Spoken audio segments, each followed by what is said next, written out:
तो आशा है आप सभी स्वस्थ होंगे और अपनी पढ़ाई में मस्त होंगे। तो आज के इस लेक्चर में हम देखने वाले हैं चैप्टर नंबर 10। नाम है उसका ऊंचाई एवं दूरी, height and distance. Height and distance में हम बेसिकली मेजर करने वाले हैं किसी वस्तु से हमारी दूरी या फिर उस वस्तु से हमारी दूरी। समझ में आ गया? या फिर हम किसी वस्तु की ऊंचाई याद करने वाले, बेसिक चीज यही है।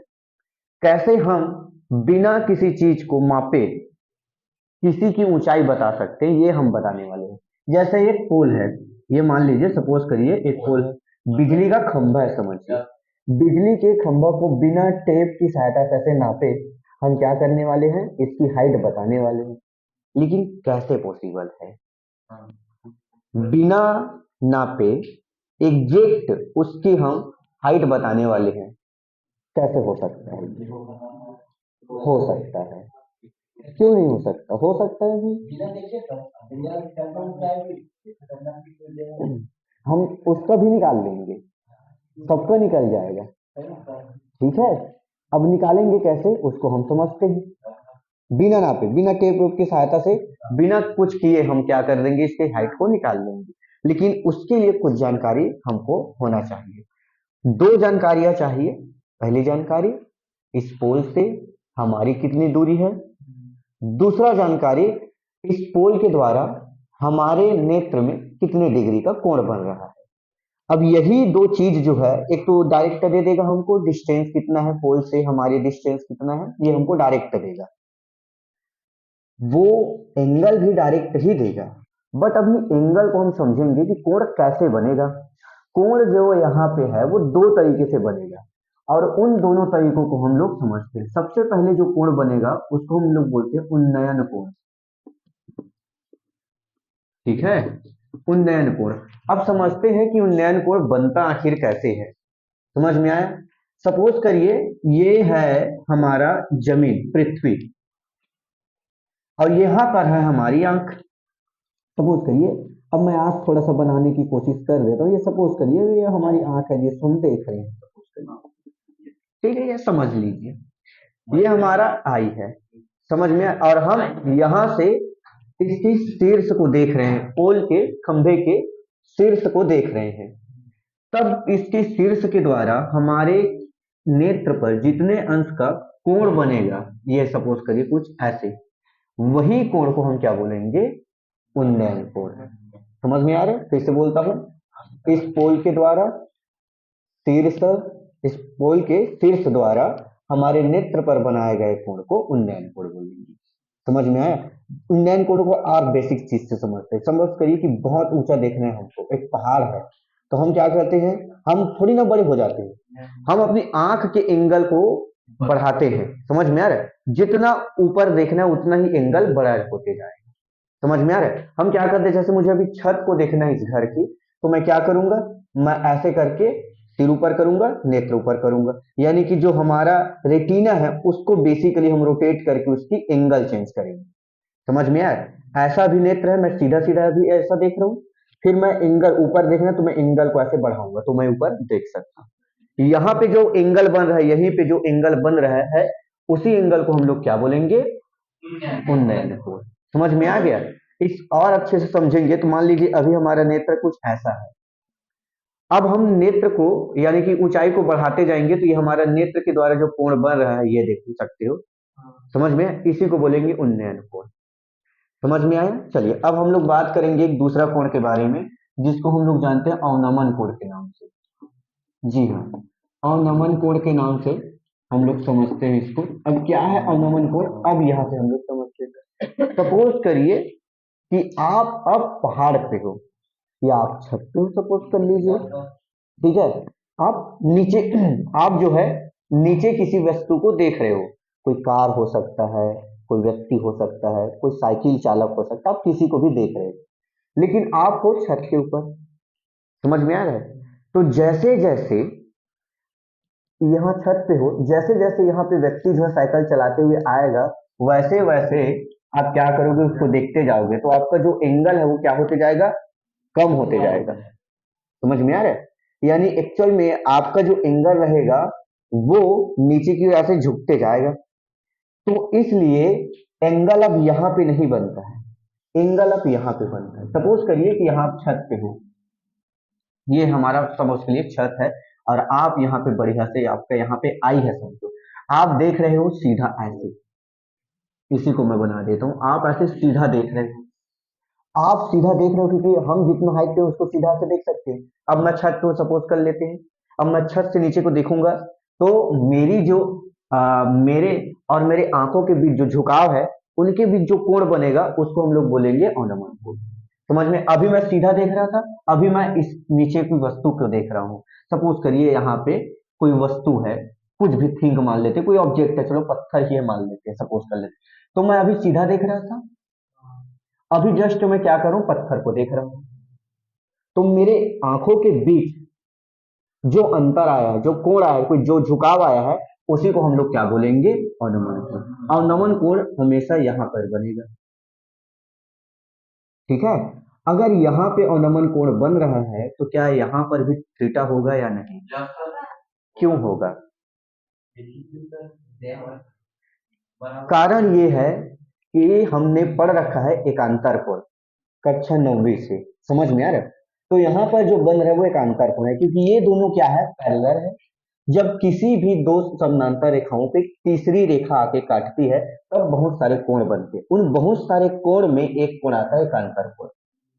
समझ में आया? बहुत सारे कोण, जैसे शीर्ष अभिमुख कोण हो गया, रेखीय युग्म हो गया, अंतः कोण हो गया, समझ में आ रहा है, संगत कोण हो गया, उन सभी कोण में एक कोण का नाम आता है एकांतर कोण। एकांतर कोण जेड आकृति का बनता है, ऐसे चीज जिसमें ये और ये जो नीचे का दो रेखाएं हैं वो समांतर होनी चाहिए, और ये दोनों आपस में समांतर है, इसलिए यहाँ पे जो एंगल बन रहा है वो आपस में बराबर होंगे। अगर ये 30 डिग्री है तो ये भी क्या होगा, 30 डिग्री होगा। सपोज, समझ गए? अब यहाँ पे देखना, कोई वस्तु, अब ये पत्थर जो है यहाँ पे आ गया, तो हम क्या करेंगे, अब यहां से देखेंगे तो हमारा देखो एंगल बढ़ गया। समझ में आया? इससे हमको समझ में ये आ रहा है कि जैसे जैसे कोई वस्तु इस छत के पास आते जाएगा हमारा एंगल उतना ही बढ़ते जाएगा। समझ में आ रहा है? अवनमन कोण में एंगल जो है वस्तु के पास आने से बढ़ता है। समझ में आ रहा है? देखो बढ़ रहा है कि नहीं बढ़ रहा है। अभी थीटा था, अभी कुछ और हो गया, मान लीजिए फाई है, इतना जो है मान लेते हैं फाई है, तो क्या मिल गया हमको, पूरा एंगल क्या मिल जाएगा, थीटा प्लस फाई हो जाएगा, और ये भी एंगल क्या होगा, थीटा प्लस फाई होगा। समझ में आ रहा है? तो जैसे जैसे कोई वस्तु हमारे पास आते जाता है क्या बढ़ते जाता है, एंगल बढ़ते जाता है। सपोज, समझ में आ गया आपको? अब यहां से हम लोग समझेंगे उन्नयन कोण में जैसे जैसे वस्तु की हाइट बढ़ाएंगे वैसे वैसे उन्नयन कोण बढ़ेगा। समझ में आ रहा है? क्योंकि देखो अभी मैं इस सज्जे को देख रहा हूं तो ऐसे थोड़ा सा कम है, अब मैं अगर छत को देखूंगा तो थोड़ा और ऊपर करना पड़ेगा मेरा सिर, तो एंगल बढ़ा। यहाँ पे हम लोग समझते हैं, थोड़ा सा एग्जांपल देता हूं मैं आपको छोटा सा, आप सपोज करना। फिर सपोज करिए हमारे पास घर है, उस घर में हमने तिरंगा झंडा लगा दिया, सपोज करिए देशभक्त टाइप के इंसान है, तो ये समझ लीजिए हमारे छोटा सा प्यारा सा घर है, इस घर पे हमने एक तिरंगा झंडा लगा दिया है, ये ऐसा कर लेते हैं, ये ऐसे,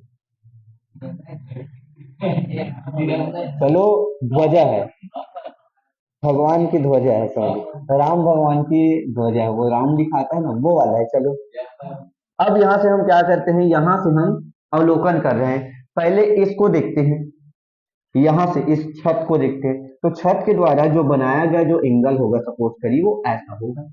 अगर मैं इस वाले सिरे को देखूं तब इसके द्वारा जो बनाया गया एंगल होगा वो बड़ा होगा। देखो ऊंचाई बढ़ा तो एंगल बढ़ गया। समझ में आ रहा है? ऊंचाई के बढ़ने से हमारा एंगल क्या हो रहा है, बढ़ रहा है। जबकि अवनमन कोण में कोई वस्तु अगर धीरे धीरे आपके पास आता है तब एंगल बढ़ता है। समझ में आ रहा है? और इसकी ऊंचाई बढ़ने पर एंगल बढ़ता है, ऊंचाई कम होने पर एंगल कम हो जाएगा। समझ में आ रहा है? क्लियर हुआ? चलिए, तो ये उन्नयन कोण और अवनमन कोण है। इस पूरे प्रश्नावली में, या मैं इस पूरे चैप्टर की बात करूं तो इस पूरे चैप्टर में एक ही प्रश्नावली है, और एक प्रश्नावली में दो ही टाइप के क्वेश्चन है, उन्नयन कोण और अवनमन कोण। कोई रहेगा उन्नयन कोण से, कोई रहेगा अवनमन कोण से रिलेटेड, ठीक है। तो उन्हीं को हम लोग देखने वाले हैं। क्वेश्चन में जाने से पहले, प्रश्नावली में जाने से पहले एक आध दो एग्जाम्पल करते हैं, फिर उसके बाद समझने के बाद हम उसमें इंटर करेंगे, ठीक है। तो मान लेते हैं कि मंदाकिनी के घर के पास में एक पोल है जिसकी हाइट जो है मंदाकिनी को ज्ञात करनी। हमको इसकी हाइट नहीं पता, इसलिए हमने इसकी हाइट को x सपोज कर लिया है। मंदाकिनी यहाँ पे अपने घर के पास बैठी बैठी सोच रही है कि इस पोल की ऊंचाई आखिर होगी कितनी। तो उसके लिए मंदाकिनी ने क्या किया, यहां से देखती हुई इसकी शीर्ष को देखती है जिसके द्वारा कोण यहाँ पे ऐसे बन रहा है, और इस कोण को उन्होंने बोल दिया है कि 60 डिग्री है। साथ ही साथ इस पोल से जो मंदाकिनी की डिस्टेंस है उसको भी उन्होंने बता दिया कि 30 मीटर है। समझ में आ गया, 30 मीटर है। अब इसकी ऊंचाई हमको ज्ञात करना रहेगा। तो चलिए हम ज्ञात करते हैं इसकी ऊंचाई कैसे कर सकते हैं, ठीक है। तो सॉल्यूशन स्टार्ट करते हैं, 2 मिनट का काम रहेगा, बहुत बड़ा है नहीं, छोटा छोटा क्वेश्चन है, आराम से आप कर सकते हैं। याद रखिए इसी प्रश्नावली से 6 नंबर का अथवा में पूछा जाएगा। समझ में आ रहा है, इसी प्रश्नावली से अथवा में क्वेश्चन आता है, समझ में आ रहा है। तो या तो आप बोर्ड एग्जाम में आप क्या कर सकते हो, बोर्ड एग्जाम की तैयारी के लिए या तो आप 9 को तैयारी अच्छे से कर सकते हो या तो 10 को, लेकिन आपको पढ़ना दोनों का है फिलहाल, ठीक है। चलिए तो हम लोग क्या करेंगे, सॉल्यूशन करते हैं। जो दिया है उसको मैं नहीं लिखूंगा क्योंकि आप सामने में देख पा रहे हो, सीधा सीधा हम लोग सॉल्यूशन पे जाते हैं। समझ में आ रहा है। तो कैसे मैं जो है इसकी हाइट को बता सकता हूँ, थोड़ा देर के लिए आप लोग सोचिए, फिर मैं आगे बताऊंगा। आई होप आप लोगों ने सोचा होगा, और नहीं सोच पाए तो कोई दिक्कत लेने की कोई बात नहीं है। चलिए हम लोग आपको बता दें क्या कर सकते हैं। देखो अगर आप अच्छे से इस चित्र को देख पा रहे होगे, इस डायग्राम को देख पा रहे होगे, तो ये आपको एक समकोण त्रिभुज जैसा लग रहा होगा। समकोण त्रिभुज की खास बात यह है कि एक भुजा जो है, मतलब एक कोण जो होता है वो 90 डिग्री का होता है, ये 90 डिग्री का है। समझ में आ गया। साथ ही साथ हम समकोण त्रिभुज में साइन कॉस टेन यानी कि ट्रिग्नोमेट्रिक फंक्शन का यूज कर सकते हैं। यहां पर भी हम किसी एक ट्रिग्नोमेट्रिक फंक्शन का यूज करने वाले हैं। ऐसे ट्रिग्नोमेट्री का हम चुनाव करेंगे 6 ट्रिग्नोमेट्रिक फंक्शन में से, जिसमें ये आधार आना चाहिए और लंब आना चाहिए। आधार और लंब ये कौन से फंक्शन में आता है, टेन। तो हम यहां से लिखेंगे टेन, क्योंकि हमको पता है tan theta is equal to होता है लंब बटे में आधार होता है, ठीक है। टेन थीटा का अगर एंगल देखें तो थीटा बराबर कितना है, 60 है। तो हम यहाँ पे क्या करेंगे, टेन 60 लिखेंगे भैया। आधार का अगर लंब की अगर मैं बात करूं तो लंब का मान अगर देखोगे तो h है, पता नहीं ज्ञात करना है, इसलिए हमने इसका मान लिया था ऊंचाई को h, तो हम लिख देंगे यहाँ पे h। आधार कितना है 30, तो लिख देंगे 30, ये 30 मीटर हमने लिख दिया। टेन 60 का वैल्यू कितना होता है, कैसे, टेन 60 का वैल्यू कितना होता है, देख रहे हो, देख रहे हो कितना होता है, 1/3 क्या होता है, हाँ √3, ठीक है। बराबर में कितना आ जाएगा, ये h/30। हमको किसका मान चाहिए, h का। इसका कोई काम है यहाँ पे, भगाओ फिर यहाँ से इसको। तो हम जैसे ही भगाएंगे तो हो जाएगा 30 √3 is equal to h। That is the answer. नहीं, हाइट है किसकी, पोल की। समझ में आ रहा है, यही है। तो ज्यादा सोचो मत मदाकिनी, तुम्हारे घर के पास जो पोल है वो कितनी ऊंचाई की है, 30 मीटर, यानी कि इसको आप बोल सकते हो 30 √3 मीटर का है। समझ में आ रहा है, जो पोल की ऊंचाई ऐसे ऐसे निकालना रहेगा, सरल है। मैंने पूछा था कि ऐसा कौन सा ट्रिग्नोमेट्रिक फंक्शन है जिसमें आधार और लंब दोनों आते हैं, तो आपने बोला 10। 10 के अलावा भी लंब और आधार किसी में आता है, कॉट में। तो क्या कॉट का यूज नहीं कर सकते यहाँ से, बिल्कुल कर सकते हो आप। क्या आंसर सही आएगी? 101% आएगी। समझ में आया? आइए करके देखते हैं कि क्या वाकई में ऐसा है या नहीं है। ठीक है, चलो प्रयोग करते हैं। तो अब यहां से हम क्या करेंगे, कॉट लेंगे और लिखेंगे cot theta is equal to आधार बटा लंब लेंगे। ये देखो, फिर हम क्या करेंगे, कीर्तन ध्यान से आप देखोगे तो इस जगह थीटा का जो वैल्यू वो 60 है, तो यहाँ हम क्या करेंगे, कॉट 60 रख देंगे। अरे अरे, कॉट 60 रखेंगे, देखो ऐसे। अब यहाँ पे हम मान रखेंगे, आधार का वैल्यू कितना है 30, लंब का वैल्यू कितना है, कॉट 60 का वैल्यू कितना है 1/√3। ये होता है कॉट, कॉट का जो मान होता है वो होता है 1/√3। समझ में आया? और यहाँ लिख देंगे हम लोग h। अब हम क्या करेंगे, क्रिया गुणा, h का गुणा एक से करेंगे तो इसका गुणा इसके साथ करेंगे तो आया क्या? जो आंसर पहले था वही आंसर अभी भी है हमारा। ठीक है, इसलिए याद रखिए कभी भी ये फंक्शन आना चाहिए। ये जरूरी नहीं कि टेन ही ले या कॉट ले, आप कुछ भी ले सकते हैं। समझ में आ रहा है?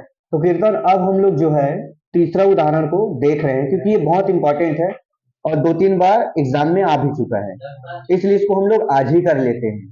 ठीक है, समझते हैं पहले तो क्वेश्चन क्या बोल रहा है। तेज हवा से टूटे एक पेड़ का सिरा झुककर पेड़ के पाद बिंदु से 6 मीटर की दूरी पर जमीन को छूता है। यह हिस्सा जमीन से 60 डिग्री का कोण बनाता है। पूरे पेड़ की ऊंचाई ज्ञात कीजिए। समझ में आ गया? आया? चलिए, आ गया तो ठीक है, नहीं आया तो मैं समझा दूंगा बाकी का कहानी। चलिए, तो यहाँ पे एक पेड़ है, समझ लीजिए। पहले सबसे पहले क्वेश्चन को आपको समझना पड़ेगा सीधा। गणित बनाना कोई बहुत बड़ी बात नहीं है, क्वेश्चन को समझना बहुत बड़ी बात है, क्योंकि आप क्वेश्चन समझ गए तो काम आप कर लोगे। तो क्वेश्चन कुछ ऐसा है, मैं फिर से आपको समझाने की कोशिश करता हूँ। सपोज करिए ये हमारा पेड़ था, बड़ा लचीला पेड़ था, थोड़ा हवा किया तो यहाँ से टूटा और ये यहाँ से गिर गया, ये यहाँ से ये टूट के ऐसे झुक गया। समझ में आए? ये जो है पूरा ऐसे झुक गया टूट के, यही समझ में आया? तो पेड़ की जो वास्तविक ऊंचाई है उसके बारे में हम बात करेंगे। पेड़ की ऊंचाई इतना नहीं है, पेड़ की ऊंचाई इतना था। कहने का मतलब पेड़ की ऊंचाई यहाँ से यहाँ तक था, ये टूट के यहाँ पे आ गया। यानी कि पेड़ की टोटल ऊंचाई की अगर मैं बात करूंगा तो कैसे होगा, इतना प्लस इतना। इसको थोड़ा सा मैं नाम देता हूँ। सपोज करिए that is A and B and C. तो टोटल पेड़ की जो ऊंचाई होगी शीतल, वो होगी A B plus A C. A B, अरे अरे अरे गलत लिख दिया, हो, ये बी है तो लिखना पड़ेगा बी सी। तो पेड़ की ऊंचाई क्या है, B C plus A C, B C plus A सी, क्योंकि यही तो टूटा है गिरकर। ये सीधा था ऐसे, हवा किया ऐसा ऐसे हुआ, ऐसे और जमीन के साथ ऐसे कोण बनाने लगा 60 अंश का ऐसे। यहां से यहां तक की जो डिस्टेंस है, ए बी की जो डिस्टेंस है, वहां लिखा है 6 मीटर। कितना मीटर? तो यहां लिख देंगे 6 मीटर। गणित बहुत आसान है, 2 मिनट नहीं लगेगा बनाने में। समझ में आया? लेकिन हमको 2 बार सॉल्यूशन करना पड़ेगा। पहला सॉल्यूशन करेंगे जिसमें बी सी का वैल्यू ज्ञात करेंगे, दूसरे बार जब हल करेंगे तब हम यहाँ से ए सी का मान ज्ञात करेंगे। जब दोनों का मान ज्ञात होगा तब लिखेंगे पेड़ की कुल ऊंचाई बराबर लिखेंगे बी सी प्लस ए सी। हो गया काम। समझ में आया? फिर से आपको मैं बता रहा हूं, मुझे 2 बार कैलकुलेशन करना पड़ेगा। पहले मैं ज्ञात करूंगा बीसी का, फिर ज्ञात करूंगा एसी का, उसके बाद दोनों का मान मिलेगा, फिर हम लिखेंगे पेड़ की कुल ऊंचाई, total length of tree, that is equal करके लिखेंगे बी सी प्लस ए सी। तब हमारा आंसर निकल जाएगा। ठीक है, आइए काम करते हैं इसके ऊपर, सॉल्यूशन के ऊपर। ये हमारा छोटा सा डायग्राम है, पेड़ है, ये समझ में आ रहा है? चलो, तो लगभग लगभग मुझे सब मालूम है, तो इसलिए मैं पूछूंगा पहले बीसी ज्ञात करो या एसी, जो बोल दो, जो बीसी, बीसी एसी, एसी, चलो चलो मान लेते हैं एसी। सपोज कर वहां एसी कर लेंगे, नहीं मतलब कि बीसी कर लेंगे, यहाँ एसी ज्ञात कर लेते हैं। तो एसी है आपका कण और ये है आपका आधार। कर्ण और आधार आए, ऐसा ट्रिग्नोमेट्रिक फंक्शन कौन सा है? ऐसा कौन सा फंक्शन है जिसमें कर्ण आए और आधार आए? पड़ेगा साइन कॉस। साइन आता है, साइन में आता है लंब बटे कर्ण। अरे आधार की बात कर रहे हैं, आधार और कर्ण की, ठीक है। इसलिए हम यहाँ से डायरेक्ट हम चल रहे हैं, इसलिए थोड़ा सा देखेंगे। कुछ कुछ चीजें हैं जिसको मैं थोड़ा मान लेता हूँ पहले, क्योंकि सॉल्यूशन से पहले मान लेते हैं। जैसे कि मैं मान लेता हूँ, माना पेड़ की ऊंचाई, पेड़ की ऊंचाई, ऐसे इसको हम लोग थोड़ा सा मान लेते हैं। पेड़ की ऊंचाई h है, h मीटर है। ये हमने सपोज कर लिया, मान लिया। कितना हमको नहीं मालूम था, इसलिए मान लिया। समझ में आ गया? और यहाँ पे मानने लायक कुछ चीज है नहीं, बस इतना ही है। अब हम लोग आगे चल सकते हैं।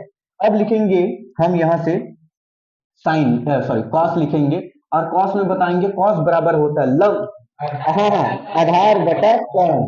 तो हो जाएगा आधार बटा कर्ण, ठीक है। तो कॉस थीटा बराबर हमारा कितना है, तो लिख देंगे cos theta is equal to 60 लिखेंगे। और यहाँ पे आधार का मान कितना है, 6 मीटर, ठीक है। और कर्ण का वैल्यू याद करना है, इसलिए कर्ण का मान हम लिख लेते हैं AC। AC का AC लिखते हैं, क्यों H लिखेंगे, H तो पेड़ से ऊंचाई है, इसलिए AC, ठीक है। अब मुझे क्या याद करना है, लेकिन इससे पहले बताओ cos 60 का मान कितना होता है? जी हाँ, cos 60 का मान, मीटर को भी नहीं लिखते, मीटर को छोड़ो, 6 बस लिख लीजिए, ये हो जाएगा AC। ये ऐसा होता है। अब फिर गुणा, AC का गुणा मैं 1 से करूंगा तो AC बराबर इसका गुणा करेंगे तो 12, यानी कि मुझे पता चल गया कि जो कर्ण है, यानी कि जो टूटा हुआ भाग है, उसकी जो लंबाई है वो 12 मीटर है। समझ में आ गया संजय? बढ़िया, वो तो आराम से सोया हुआ है। इतना इंपॉर्टेंट बात चल रहा है, 6 नंबर पिछले बार आया था और तुम आराम से लेटे हुए हो यार। देखो इधर इत्मीनान के साथ। चलो अब हम लोग ज्ञात करने वाले हैं किसका, BC का वैल्यू। BC मतलब कि ये है आधार, लंब, और ये क्या है, आधार। हो जाता है, थोड़ा ध्यान देना है, सोए मत रहो। तो ये है लंब और ये है आधार, लंब और आधार, लंब और आधार, लंब और आधार 10, लंब और आधार 10 या कॉट, क्या ले, कॉट या 10? चलो 10 ले लेते हैं। तो मैं लिख लेता हूं tan theta is equal to लंब बटा आधार, लंब बटा आधार। तो tan थीटा की जगह हम लेंगे tan 60 बराबर लंब का मान कितना होता है, देख लो BC कितना है, BC पता नहीं है, लेकिन आधार का वैल्यू बिल्कुल पता है, 6 मीटर, तो हम लिखेंगे 6 मीटर, ठीक है। मीटर को छोड़ो, 60 का मान कितना होता है, √3 बराबर लिखेंगे BC बटे में 6। इन दोनों को मल्टीप्लाई करोगे तभी तो BC का मान निकलेगा, तो मिल जाएगा BC इज इक्वल टू 6√3। ये है मीटर में, दोनों का मान पता चल गया, AC का मान और BC का मान पता चला। अब वही लिखेंगे, पेड़ की कुल ऊंचाई, जी हाँ कुल ऊंचाई, अरे अरे कैसे कैसे हो रहे हैं, पेड़ की कुल ऊंचाई बराबर लिखेंगे H, और H बराबर है हमारे पास BC प्लस AC। BC का जो वैल्यू है वो है 6√3 प्लस AC का जो वैल्यू है वो 12। अब यहां से इन दोनों को जोड़ेंगे, बट देखो भैया, यहाँ पे और यहाँ पे इन दोनों को आप आपस में नहीं जोड़ सकते। कारण क्या है, अंडर रूट। कारण ये है कि ये वास्तविक संख्या है और ये काल्पनिक संख्या है, that is the imaginary number and that is the real number. तो इमेजिनरी नंबर और रियल नंबर आपस में जुड़ नहीं सकते, दिक्कत ये है। समझ में आ रहा है, नहीं घट सकते हैं। तो क्या करें सर आगे, कुछ मत करो, यहाँ 6 है, यहाँ 6 है, दिख रहा है 6?